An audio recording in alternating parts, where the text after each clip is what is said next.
শোনো, তোমাকে অত সুযোগের জন্য দরবার করতে হবে না। আর তোমাকে এত পাকামো করতে কে বলেছে? হ্যাঁ, তুমি এখন আমার মেয়ের হয়ে আমার জামাইয়ের কাছে দরবার করতে এসছো? হ্যাঁ এসেছি, কারণ আপনার মেয়ে আমাদের ঘরে গিয়ে গুড্ডির হাত ধরে রিকোয়েস্ট করেছিল, তার সাক্ষী আমি।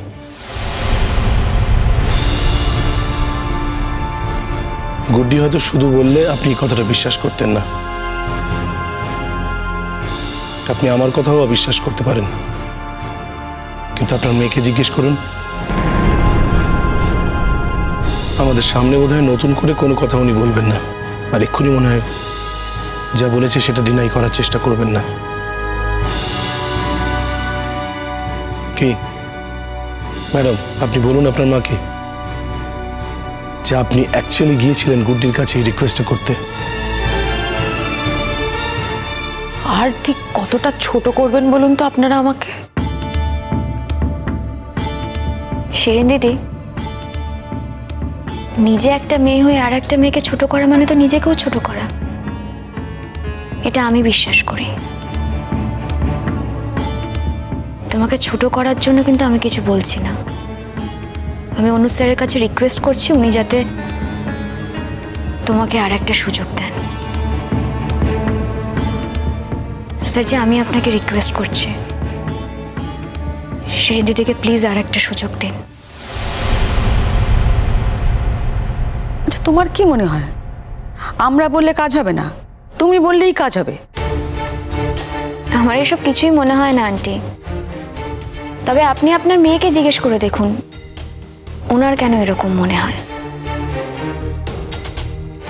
তবে এটাও তো ঠিক, এখানে আপনারা সবাই বলছেন আমি যদি এখানে চুপ করে দাঁড়িয়ে থাকি, যদি কিছু না বলি, এই আপনারাই কিন্তু আবার আমাকেই বলবেন আমি ইচ্ছে করে চুপ করে আছি। আমি চাই এরকম একটা ঘটনা ঘটুক, আমি চাই শিরিন দিদির সংসারটা ভেঙে যাক, তাই এখানে আমি দাঁড়িয়ে আছি, কিছুই বলছি না মুখে। আমার না ওই শাকের করাতের মতো অবস্থা হয়েছে, এদিকে গেলেও কাটে ওদিকে গেলেও কাটে। না না না, শোনো পিকলু, শিরিন আমার বাড়ির লক্ষ্মী, তুমি ওকে এইভাবে ওর মায়ের কাছে চলে যেতে বলতে পারো না। তা পারি না মাম্মা, ঠিকই আইন অনুযায়ী আমি ওকে বলতেও পারি না যে তুমি এই বাড়ির থেকে বেরিয়ে যাও, কিন্তু আমি ওর সঙ্গে থাকবো কি থাকবো না এই ব্যাপারে আমাকে কেউ জোর করতে পারে না, নোবডি। ও যদি মনে হয় হ্যাঁ ও এই সমস্ত কিছু করে থাকবে, থাকুক, আমি চলে যাবো আমার কাজের জায়গায়, আমার কোনো রকম পিছুটান নেই, আমি বেরিয়ে যাবো। আর তোমার বেবি, তার দায়িত্ব কে নেবে অনুজ? বাড়িতে এতগুলো লোক রয়েছে, দায়িত্ব নেবে সবাই।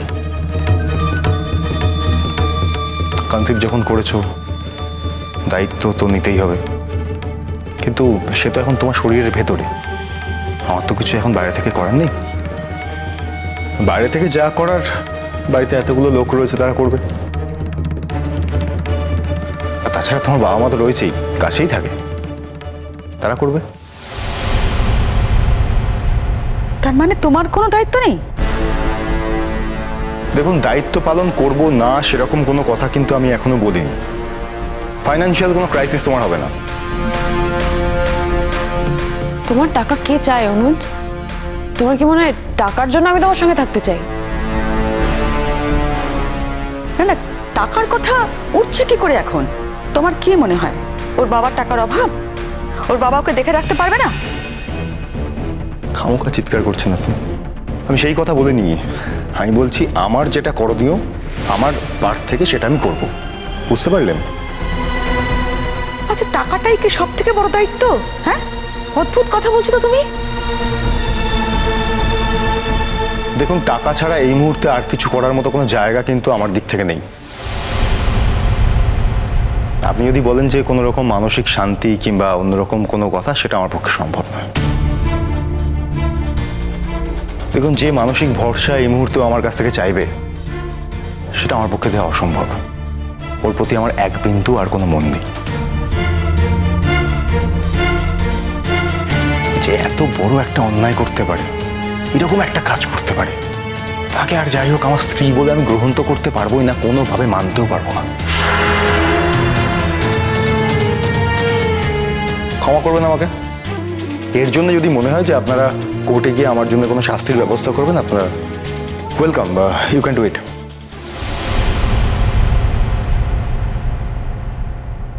অনেক সহ্য করেছে ছেলেটা, অনেক সহ্য করে তবেই আজকে রুখে দাঁড়িয়েছে।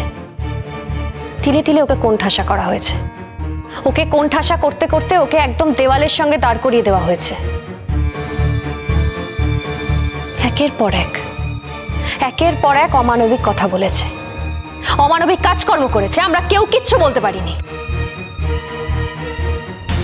তার কারণ বাড়ির কিছু কিছু লোক আমাদেরকে বাধা দিয়েছে। এই পার্টিকুলার কিছু কিছু লোক আমাদেরকে বলতে দেয়নি, তারা এত অনুগত ছিল শিরিনের প্রতি। কি হলো এবার? কি হলো বেচকা, বলো? তোমাদের আনুগত্যের দাম দিল শিরিন? আজকে তুমি অন্তত খুলে বলো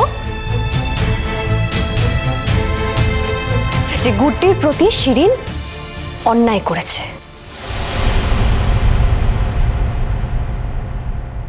আশ্চর্য, সব কথা মুখে বললেই কি বলা হয়? কিছু কিছু কথা সেগুলো কি মনের ভেতরেও থাকে না? কেন? যখন অন্যায় করবে তখন তার কথাগুলো জোরে জোরে বলা হবে।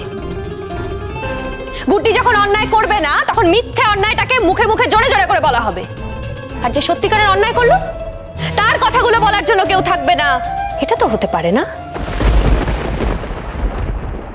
তুমি তো আছো মিঠিদি, চিৎকার করে গলা ফাটাচ্ছ। আচ্ছা, তোমার এক্স্যাক্টলি কি মনে হয় বলো তো? মানে এখন তো যুধাজিতের সাথে গুড্ডির বিয়ে হয়ে গেছে, তোমরা কি এখনো চেষ্টা করছো যে গুড্ডি আবার অনুজের জীবনে এসে অনুজের সাথে নতুন করে ঘর সংসার করবে? আমি পুতুল নই শিরিন দিদি, শাটেল কখনো নই।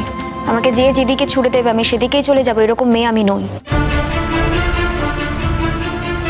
তুমি কিন্তু আবার আমাকে অসম্মান করছো, আর এবার শুধু আমাকে একা নয়, তুমি আমার সঙ্গে যুধাজিৎকে অসম্মান করছো। Let them do it.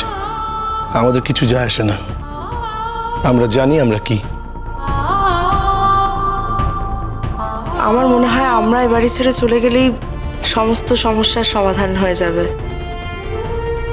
Shirin, দেখো যা হয়েছে হয়েছে, তুমি বরং কটা দিন গিয়ে বাপের বাড়িতে থেকে এসো। তুমি কদিন পিকলুর থেকে দূরে থাকলে পিকলুর মনটা ঠিক বদলে যাবে। তোমাকে তখন ঠিক ওখান থেকে গিয়ে নিয়ে আসবে। আর এখন উল্টোপাল্টা কিছু ভেবো না। দেখো কদিন পরেই তোমাদের দুজনের সন্তানই পৃথিবীতে আসছে। পিকলু মুখে যাই বলুক, তোমাকে ছেড়ে এই অবস্থায় ও থাকতে পারবে না। আমাকে চিনতে একটু ভুল হয়ে গেছে আপনার, তাই আপনি ব্যাপারটা এখনো বুঝে উঠতে পারেননি। ও খুব ভালো করে জানে শিরিনের কথা বলছি, খুব ভালো করে জানে, সেই জন্য ইনসিকিউর হয়ে গেছে। এটা খুব ভালো করে এখন বুঝতে পারছে এবারে আমাকে কেউ আর ফেরাতে পারবে না, ইনফ্যাক্ট এমনকি গুড্ডিও না।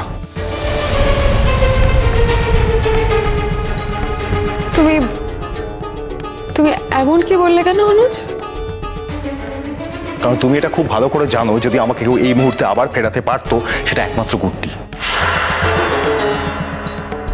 কিন্তু আমি তোমাকে বলছি এবার এটা গুড্ডির হাতের বাইরে চলে গেছে, এবার গুড্ডি বললেও কিছু হবে না। এটা একান্তই আমার নিজের সঙ্গে নিজের বোঝাপড়ার জায়গা, তাই এক্ষেত্রে আমাকে আর কেউ কোনোভাবে মোবিলাইজড করতে পারবে না। তুমি তাহলে কি ঠিক করলে পিকলু, যে তুমি শিরিনের সঙ্গে সংসার করবে না? সংসার? মামাম, সংসারটা হয় কিভাবে? বিশ্বাস থেকে। যাকে বিশ্বাসই করি না সংসার কি করব? কিছু মনে করবেন না, একটা কথা বলছি। আপনি তো নিজেই শিরিন দিদির খাওয়া দাওয়া সব দিকেই নজর রাখছিলেন। বাচ্চার জন্য যে স্পেশাল টেক কেয়ারটা দরকার আপনি সেসবও বলছিলেন। একলা হোমায় সবটা মিলিয়ে যেতে পারে? হ্যাঁ পারে, সুন্দর করে পারে। এটা ঘটনার উপর ডিপেন্ড করে। ঘটেছে তো আমার সঙ্গে, আপনি এত গায়ে নিচ্ছেন কেন? তোমার সঙ্গে ঘটেছে বলেই তো গায়ে নিচ্ছে, অন্য কারোর সঙ্গে ঘটলে তো এরকম গায়ে নিত না। এরা তোমার কাছে দয়া চাইছে গুড্ডি, অথচ এনাদের ভাষা দেখো, ভঙ্গিমা দেখো, এখনো তোমাকে অ্যাকিউজ করছেন, এখনো তোমাকে অ্যাটাক করছেন। গুড্ডি, তুমি প্লিজ এর মধ্যে থেকো না। আমি তো তোমাকে কোনো ব্যাপারে জোর করি না, শুধু একটাই রিকোয়েস্ট আমার, তুমি এই বিষয়টা থেকে বেরিয়ে এসো। আমি সব কিছুর বাইরেই ছিলাম, এখনো বাইরেই আছি সব কিছু। বরং আমাকে নানা সময় নানাভাবে জোর করে এই সব কিছুর ভেতরে ঢোকানো হয়েছে। আমি সব কিছুর ভেতরে নিয়ে জুঝেছি। একটা মেয়ের সংসার এভাবে ধ্বংস হয়ে যাচ্ছে, আর পরোক্ষভাবে হলেও কারণটা আমি। তাই আমি রিকোয়েস্ট করছিলাম স্যারের কাছে, এটুকুই, এর থেকে বেশি আর কিছু নয়। স্টার জলসার প্রিয় শো দেখার জন্য সাবস্ক্রাইব করুন আমাদের ইউটিউব চ্যানেলে এবং আপডেটেড থাকার জন্য প্রেস করুন বেল আইকন।